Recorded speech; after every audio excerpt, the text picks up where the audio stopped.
दोस्तों अगले महीने से एशिया कप की शुरुआत होने वाली है, जब भारत पाकिस्तान समेत एशिया की बड़ी बड़ी कंट्रीज इस टूर्नामेंट में हिस्सा लेने वाली हैं। लेकिन क्या आप लोगों को मालूम है कि भाई एशिया कप की शुरुआत कैसे हुई थी और किसने की थी एसीसी यानी कि एशियन क्रिकेट काउंसिल की स्थापना। अगर आप लोगों को ये नहीं पता है तो इस वीडियो को अंत तक जरूर देखिए और अंत तक वीडियो देखने के बाद आपको ये सारी चीज़ पता लग जाएगी कि एशिया कप की शुरुआत कैसे हुई थी और किसने इसकी स्थापना की थी। दरअसल बात है 1983 वर्ल्ड कप यानी कि 1983 वर्ल्ड कप की, जब भारत और वेस्ट इंडीज के बीच में वर्ल्ड कप होने वाला था। उस समय किसी को भी ये उम्मीद नहीं थी कि भाई वर्ल्ड कप के फाइनल में भारतीय टीम पहुंच सकती है। लेकिन जब भारत वर्ल्ड कप के फाइनल में पहुंची और भारत उस वर्ल्ड कप को जीती भी, तो भारत का बहुत बड़ा नाम हुआ था और एशिया में हर जगह इस बात की चर्चा थी कि भाई भारत ने किस तरीके से वेस्ट इंडीज जैसी दिग्गज टीम को वर्ल्ड कप के फाइनल में हरा दिया।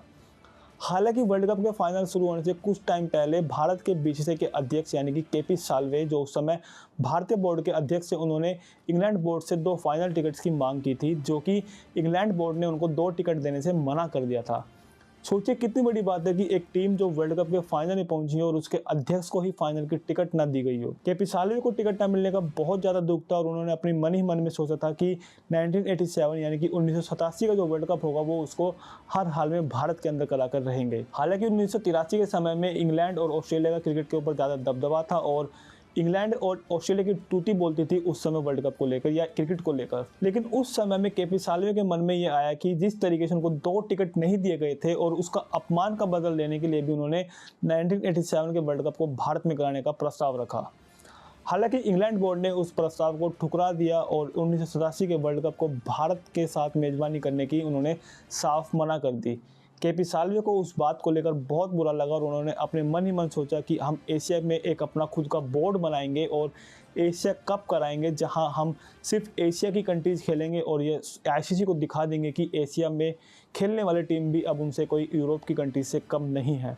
केपी साल्वे जो बीसीसीआई के अध्यक्ष से, उन्होंने पाकिस्तान श्रीलंका बोर्ड से के अध्यक्ष से बात की और एसीसी की स्थापना की 1984 में। हालांकि उस समय ना तो भारत के पास इतना पैसा था, ना पाकिस्तान के पास इतना पैसा था और ना ही श्रीलंका के पास इतना पैसा था कि वो एशिया कप की शुरुआत करवा सके। एसीसी की स्थापना तो कर ली गई थी, लेकिन मैच कराने के लिए, ऑर्गेनाइज कराने के लिए उनके पास पैसा नहीं था।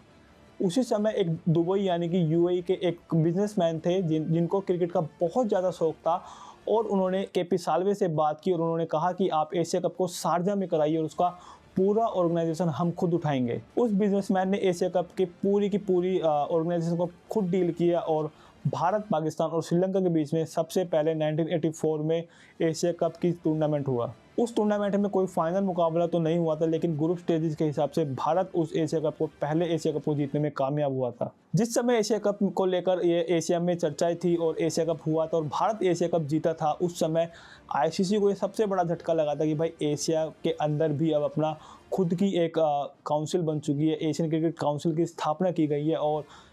वहाँ केपी साल्वे के सामने, बीसीसीआई अध्यक्ष के सामने आईसीसी को झुकना पड़ा था और 1987 के वर्ल्ड कप की मेजबानी उन्होंने फिर भारत को देनी पड़ी थी और 1987 का वर्ल्ड कप भारत में हुआ था। इस तरीके से केपी साल्वे ने अपनी बेइज्जती का बदला लिया था और इंग्लैंड बोर्ड को अपने सामने झुका दिया था और ये दिखा दिया था कि जहां इंग्लैंड और ऑस्ट्रेलिया के क्रिकेट की तूती बोलती है, वहां एशिया में एक इंडियन टीम जो वर्ल्ड कप जीती है वो भी अपना दबदबा रखती है और वर्ल्ड कप ऑर्गेनाइज कराने की हिम्मत रखती है। उसके बाद हर साल लगातार 2 साल के बाद एशिया कप की शुरुआत होती रही है और एशिया कप हर 2 साल के अंतराल में होते रहे हैं।